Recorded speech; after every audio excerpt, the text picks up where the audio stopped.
So when it comes to generative AI, what is the key differentiator? What really helps one product stand out against another one? What is going to be that factor that makes one product better than the other?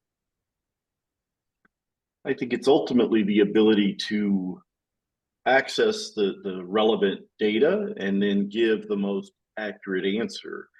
Yeah, I know that's somewhat oversimplified, but it does come down to that. And I think what all these industries are concerned with is they don't want to be disrupted, right? They don't want to be the next uh, company that falls to Uber or to Airbnb or to LinkedIn or to Facebook. These companies have disrupted the way things are done in their industries, and they've all used data to do it.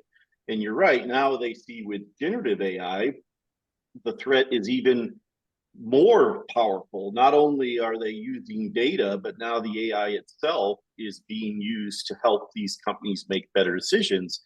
And again, whoever makes the best decision most consistently will ultimately come out ahead, and companies know that. So I think that very simplistically, they'll be looking to generative AI that makes sure that it's considering all the relevant data and it's giving them the best answers possible. And then, of course, all the subtleties around ease of use and cost and other things will come into play. But I think those will be the biggest drivers that will ultimately drive the more successful generative AI platform. Excellent. Subbu, you had a thought? No, I'll let Sanjeev go. Go ahead, Sanjeev. Okay, thank you, Subbu. I'm an analyst. I like to talk, so you have to shut me up. Otherwise, I'm trained to do. I'm paid to do this stuff. But there are generative AI is a beast by itself. It has introduced some new kind of problems that we've never really had to deal with in the past. Mainly because an LLM or a foundation model is probabilistic, as opposed to SQL, which is deterministic. If I run a SQL statement, I will get the same response every single time. My data doesn't change. But if I ask a question to an LLM, it may give me a different answer. So the biggest problem that businesses face is hallucination. The second problem they face is security. How do we know that sensitive data is protected? You didn't train on data that wasn't masked. GDPR, data privacy protection, sovereignty, all of those things come in the picture. But the third thing that I want to talk about on this call, because we're talking about cost, FinOps, data observability, and that is a cost piece. So the cost of training the model is out of reach of pretty much any company in the world, unless you happen to be one of the hyperscalers or you've been hugely bankrolled by VCs, is hundreds of millions of dollars to keep these models trained. In fact, OpenAI, even with its billions of investment from Microsoft, is bleeding money. And I saw some report a week ago that they may run out of money by next year. So this is because that is the cost of training. And even the cost of inference is very high. When I run a Google query, it costs literally pennies, fractions of pennies to run that. But when you run a LLM query, it costs a lot of money. So businesses that want to use generative AI have to rethink the cost factor. What model should I use?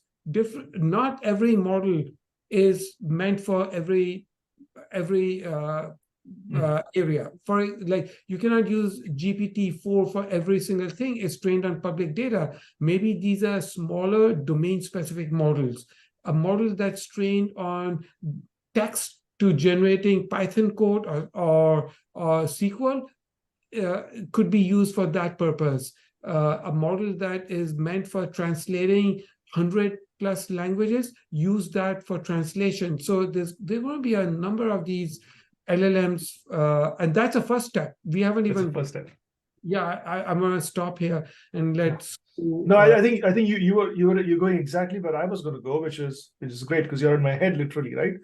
Is that as a practitioner, you got to make a bunch of choices, right? Like the success, the accuracy of your model depends on the base model you choose. So you have Mosaic, you have Dolly, you have Hugging Face has got a list of them, right? So to pick a base model, then you got to build your chain. You got to install the right agents, right? In LangChain, and then ultimately the data that you're feeding into the model matters, because if you feed it junk, your model's going to give you junk, right? Garbage. And so then exactly garbage in, garbage out. So that's where a huge part of the effort goes in for developers like me, right? To make sure that my data is clean, requires me to put all sorts of processing constraints. We touched on this earlier, right? We have all this different schemas, different versions, copies of data, reconciling it, cleaning, all that stuff is work. Yeah. And that is going to be the other frontier of cost overruns and blowouts.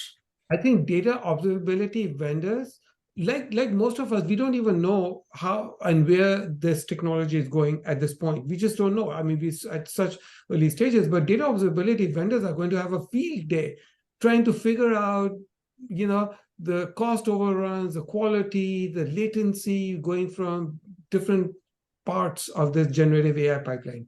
Absolutely. Now,